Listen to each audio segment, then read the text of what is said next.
Bismillahirrahmanirrahim. Assalamualaikum warahmatullahi wabarakatuh. Innal hamdalillah nahmaduhu wa nasta'inuhu wa nastaghfiruh wa na'udzu billahi min sururi anfusina wa min sayyiati a'malina.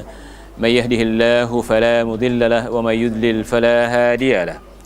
Wa ashhadu an la ilaha illallah wahdahu la syarika lahu wa ashhadu anna Muhammadan abduhu wa rasuluh.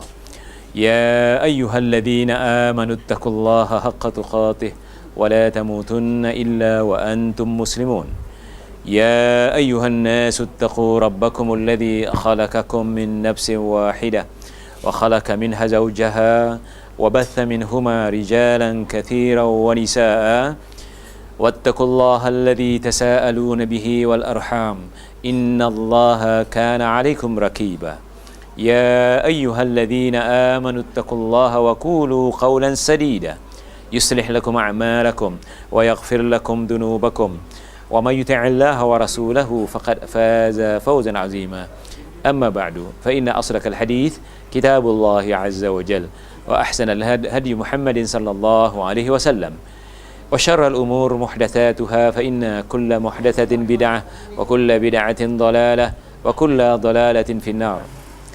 Sidang penonton yang dirahmati Allah Subhanahu wa taala, hayyakumullah. Saya diminta supaya memperkatakan kelebihan menghadiri majlis ilmu. Sebagaimana kita maklum bahawa menuntut ilmu itu wajib.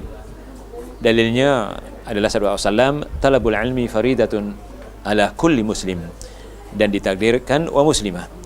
Maksudnya menuntut ilmu itu wajib atas setiap muslim dan juga atas setiap muslimah. Menuntut ilmu ini digalakkan supaya kita hadir ke majlis menuntut ilmu.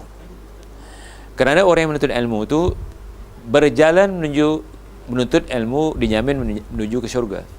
Sehingga dalam satu hadis, man salaka tariqan yabtaghi fihi al-ilm sahalallahu lahu tariqan ila al-jannah. Siapa menuju satu jalan yang tujuannya untuk menuntut ilmu, maka dimudahkan jalan ke syurga. Pergi menuntut ilmu dimudahkan jalan ke syurga. Dan orang yang menuntut ilmu, di antara yang dijelaskan oleh Rasulullah SAW dalam hadis-hadis yang sahih, di samping dia hadir, malaikat juga menghadirkan dirinya. Sebagaimana dalam hadis wa ghashiyatuhumur rahmah, maka datangkan rahmah, dan begitu juga didatangkan oleh Allah SWT sejumlah malaikat. Dan malaikat-malaikat yang datang begitu ramai sehingga di dalam hadis sampai ke kaki langit. Jadi para penuntut yang dimuliakan Allah Subhanahu wa taala, maka menuntut ilmu itu diwajibkan dan menghadiri majlis ilmu itu diutamakan. Kerana dalam satu ayat Quran Allah Subhanahu wa taala telah berfirman, "Wa man a'rada an dzikri fa inna lahu ma'isyatan dhanka." Ayat ini ayat Quran. Juru tafsir, ulama tafsir, mereka menjelaskan waman a'rada an dzikri, siapa yang tidak menghadiri ataupun meninggalkan ataupun berpaling dari majlis zikri. Majlis zikri di sini adalah majlis ilmu. Sebab zikir di antara pengertian di dalam Al-Quran adalah ilmu. Sebagaimana ayat Quran, fas'alu ahla dzikir in kuntum la ta'lamun. Tanyalah kepada ahli ilmu jika kamu tidak tahu. Jadi zikir dimaksudkan di sini adalah ilmu. Jadi siapa yang tidak menghadiri majlis ilmu, maka akan ditimpakan hidup yang sempit. Jadi itu di dunia. Wa nahsyaruhu yaumal qiyamati a'ma. Allah akan bangkitkan pula di hari kiamat dalam keadaan buta kerana tadi meninggalkan majlis ilmu. Apabila dibangkitkan dalam keadaan buta, mereka berkata, "Ya Rabbi, lima hasyartani a'ma wa qad kuntu basira." Ya Tuhanku, kenapa engkau bangkitkan aku dalam keadaan buta sedangkan aku dulu di dunia dalam keadaan celik? Maka Allah menjawab, "Kadzalika atatka ayatuna fanasitaha wa kadzalika al-yawma tunsa." Begitulah aku datangkan kepada kamu ayat kami supaya apa? Dipelajari, dipahami untuk dipelajari, untuk diamalkan. Tetapi Allah mengatakan fanasitaha, tetapi kamu melupakannya, yakni meninggalkannya, tidak mempelajarinya, tidak hadir dalam majlis ilmu. Maka Allah mengatakan wa kadzalika al-yawma tunsa. Begitulah hari ini aku lupakan kamu. Jadi daripada ayat ini, sepakat ulama tafsir menjelaskan di dalam tafsir-tafsirnya, kita wajib menghadiri majlis ilmu.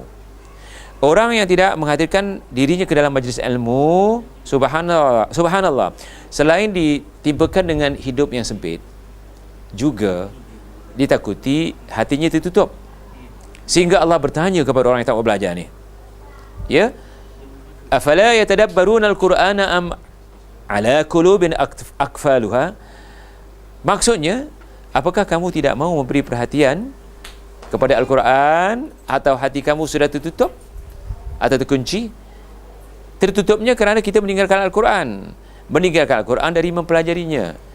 Sebab Quran dijelaskan oleh Rasulullah melalui hadis-hadisnya berupa tafsir yang perlu dipelajari kedua-duanya. Quran perlu dipelajari, tafsir juga perlu dipelajari. Kita mustahil dapat melaksanakan sesuatu kalau kita tidak tahu atau tidak faham. Begitu juga ibadah yang perlu kita, yang wajib kita laksanakan.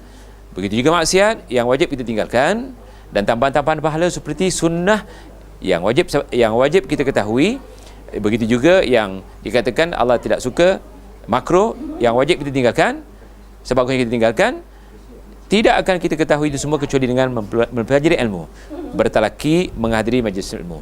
Bertalaki artinya hadir, menghadirkan diri. Kerana di dalam hadis Rasulullah SAW, hanya orang yang dapat menghadirkan diri sahaja yang boleh bertanya kepada guru. Sehingga Rasulullah SAW mengatakan, syifa'ul'i as-su'al. Obat bagi orang yang bodoh ini, minta maaf saya gunakan kalimah bodoh, ialah bertanya. Yakni bertanya kepada guru. Makanya talaki, Rasulullah SAW bertalaki kepada Jibril alaihissalam. Para sahabat bertalaki kepada Rasulullah SAW.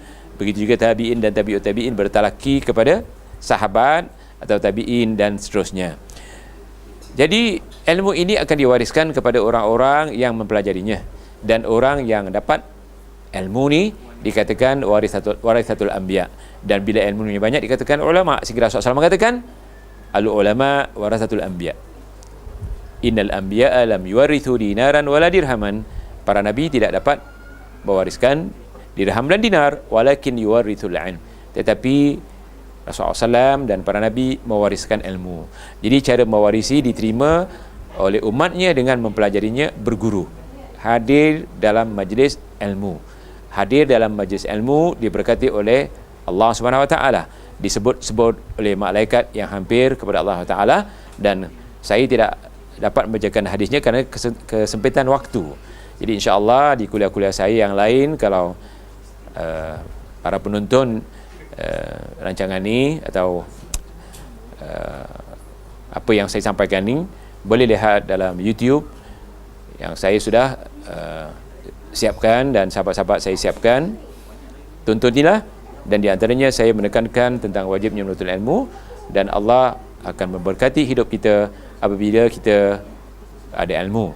Dan kita hanya takut kepada Allah Ta'ala apabila kita ada ilmu, kerana Allah mengatakan innama yakhshallaha min ibadihil ulama.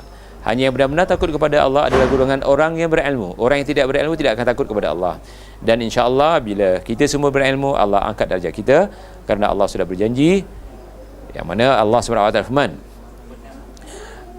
yarfa'illahu alladhina amanu minkum walladhina utul ilma darajat. Allah mengangkat orang yang beriman, tetapi orang yang berilmu darajat tinggi darajatnya. Semoga kita semua sentiasa diberi oleh Allah Ta'ala kelapangan dan kemudahan untuk menuntut ilmu. Semoga kita semua diberi oleh Allah SWT ilmu yang manfaat, dan semoga kita dapat melaksanakan pelajaran-pelajaran yang kita pelajari. Aqulu qawli hadza astaghfirullah li wa lakum wa sallallahu ala Muhammadin wa ala alihi wa sahbihi wa sallam. Subhanakallahumma wa bihamdika asyhadu an la ilaha illa anta astaghfiruka wa atubu ilaik. Wallahu a'lam. Wassalamu alaikum warahmatullahi wabarakatuh.